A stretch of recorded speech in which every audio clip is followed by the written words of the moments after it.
Recording has started. Okay, so down here, these are called layouts. And this is one of the bad parts about AutoCAD. It doesn't show them to you all. They're kind of hard to work with. They're just tabs. Okay, so I can select a tab and it'll take me there. I can left click and hold and I can move tabs around to put them in different order. And that's one thing you have to kind of pay attention to also, is that they're in the right order. Is our CAD group in India, sometimes I've seen these where it'll go 1, 3, 4, 5, so you kind of have to watch that. I think the job that I'm giving you is all in order, but be mindful of it, I guess. The little drop down here just shows you the tabs vertically, and you can scroll through them. There are two sets of sheets. You'll notice that we have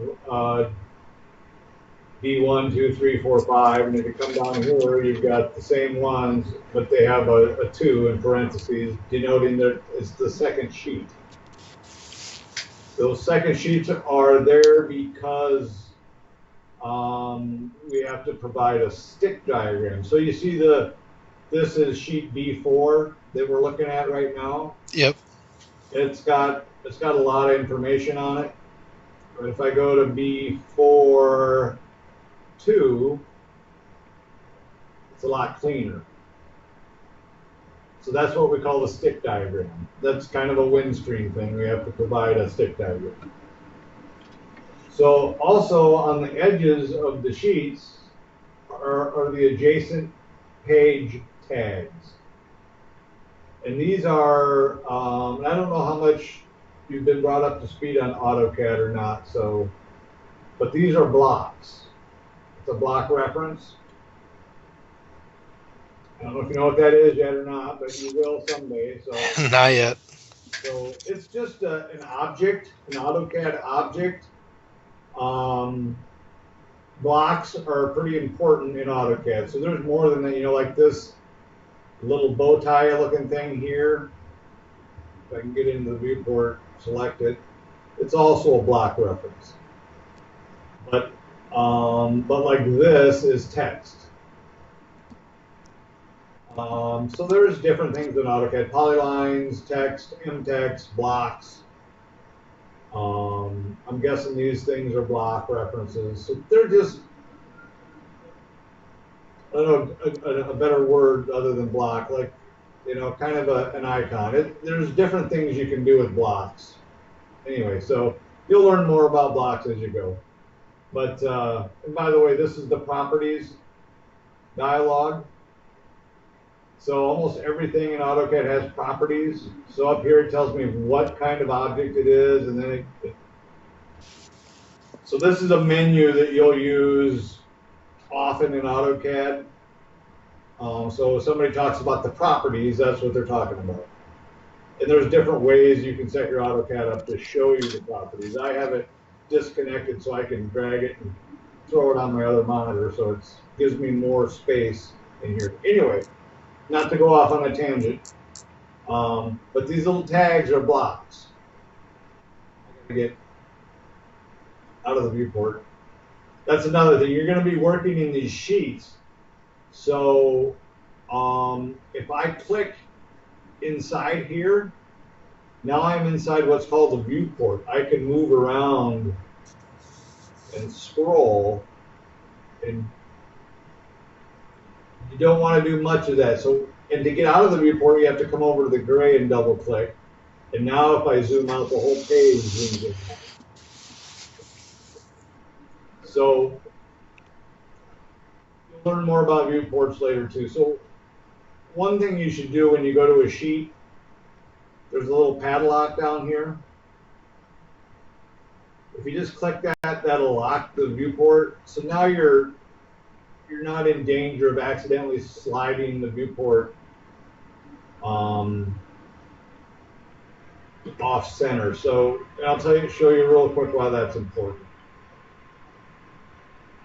If I go back to the key map page, and unfortunately I have them shut off. You can kind of see these magenta lines. Those, let's see if I can get in here and select one so it shows up a little better. That square is the sheet. So when you go to that sheet, you're going to it's going to show you this. So if you were to accidentally slide it, it wouldn't be inside the viewport like we wanted to show it. Gotcha. So that's why it's probably a good idea that when you go to sheet A1, you just, first thing you do is come down here and find the little blue padlock and make sure it's locked. Because now you can't accidentally screw it up. If you do screw it up, just make a note that, hey, Pat, I think I might have screwed up the viewport on page A1, and I'll fix it tomorrow. Or whenever I get to it. So anyway, back to what the mission is. These little tabs tell us what sheet is next to it, or below it, or above it, or next to it on the left side. So when you go to that job, it'll be handy if, get this wrong folder.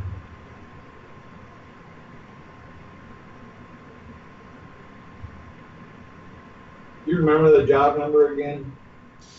Might as well pull the right one up. Yeah, it was a COA. Geez, I'm trying to think off the top of my head. Maybe it's 20809 2211?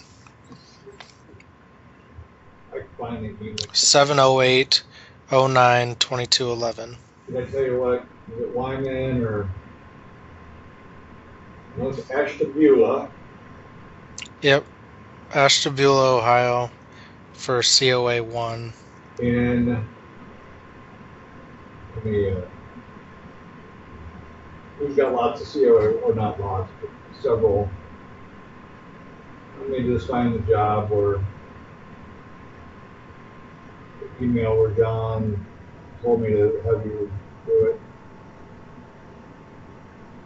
Here it is. Yeah, and of course that doesn't tell me to. That's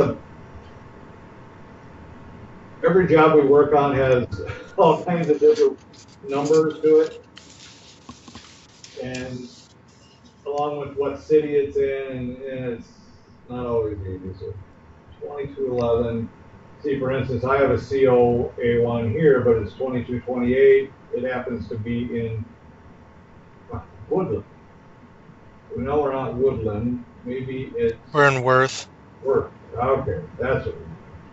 COA. Worth. 2211 COA 1. Okay. So when we drill in there and we go to inside the COA1 folder, and I think I told you just to drag this whole folder and copy it to your machine. Yep. So you want to go in there. If you go into the deliverables subfolder, you'll find a PDF. And that's the one that I pull up and put on the other monitor. That way I don't have to keep on flipping back and forth. That'll show you a map of what, B1 is below A1. And because when you get into like F6, you got one up and down and you got one right and left. And it'll just help you complete the task. Okay, so we've covered that. So basically that's all you have to do is make sure that these tabs are right, because India found a way to mess them up. So do I just copy and paste? Yep, so if you select that block, if you just hover over it till it lights up and then click on it, come on, because my computer's being kind of slow, and then it'll select it, and then you can just do a Control-C and a Control-V, and now you can set it down wherever you want. And then is that when I do F8 for ortho mode?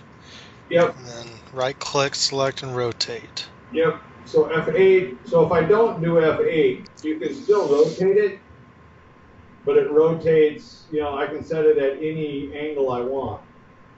But with F8 turned on, it's ortho mode, and it'll only go to 0, 90, 180, or 360.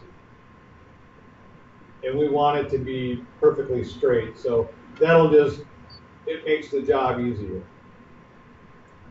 And then, so these little blue boxes, when I select something, you get that little blue box. That's called a grip.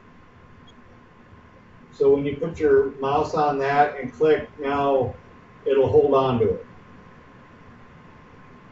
And then you can put it where you want. And then click again, it'll let it go. And you can zoom in to get it a little more precise. And then if you double click, so it's a block. So I can either just select it and go to the properties and change the number here. Let's say we need to change it to D-6 in the properties and hit enter, it'll change. Or I can double click on it and this box will pop up and you can change it here. Either way, I don't care how you do it. Either way works. Sounds good.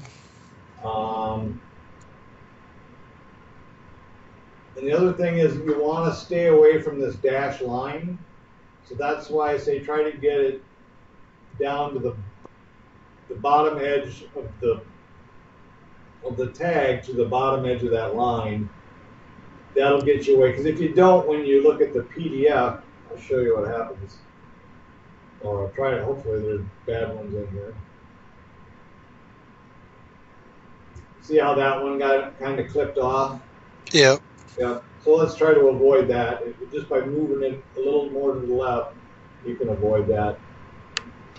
That shouldn't happen either, but our friends in India didn't quite get the page set up correctly. So that's it. And it's really simple.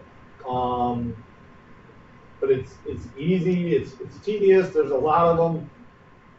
And just take your time because this one's already been, the client sent it back and said, hey, your adjacent page tags aren't all there and wrong. And we thought we fixed it. We sent it to them. They sent it back and said, you know what? They're still screwed up.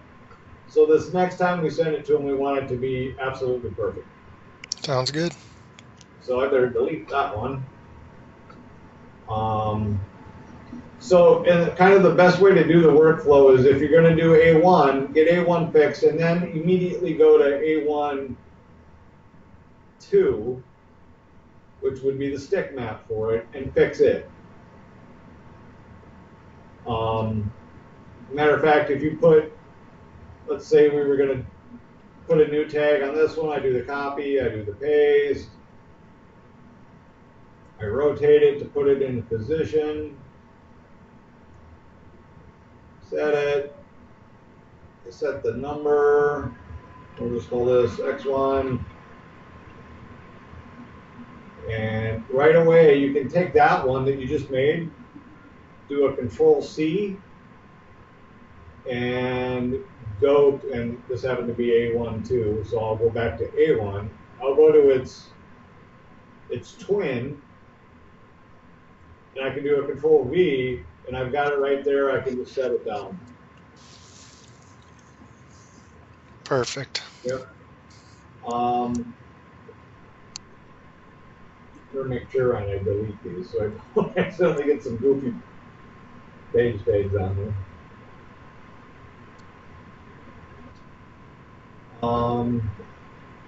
That's kind of it.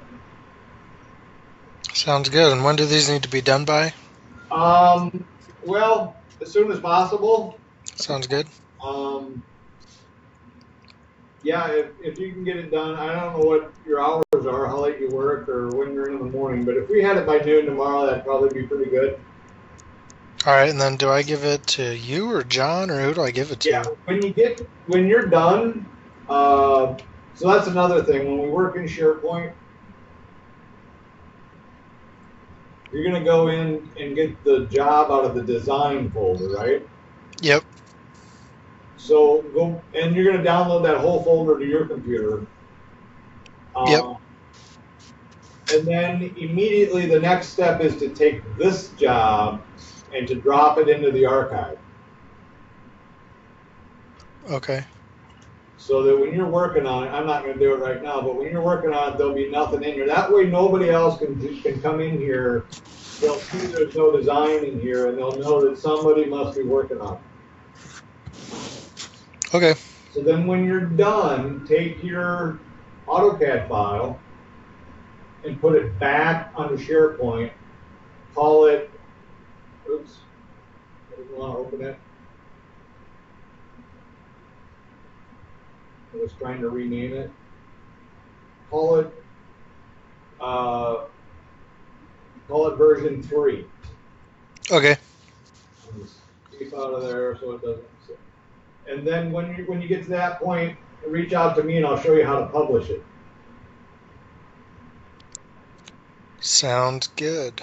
All right. So do you work into the evening then, or how late do you work? Yeah, I came in at 8, or I guess 8:30. Left at 12:30. So I'll probably leave here at 8 tonight. Okay. Because then I'll have 8 hours. I'll be around and I'll just leave my computer on. I'm not going to be sitting at my desk till 8 o'clock. But if I hear the phone ringing, I'll come pick it up if you run into a question or something. Well, thank you. I appreciate it. Yep. Yeah, I'm just working at the house. So when you call it, it rings pretty loud. I'll hear it unless I'm outside. So if I don't answer right away, call back again in 5 minutes. Sounds good. All right. Thank you. You bet. Have fun. Oh, I'll try. Okay. Goodbye.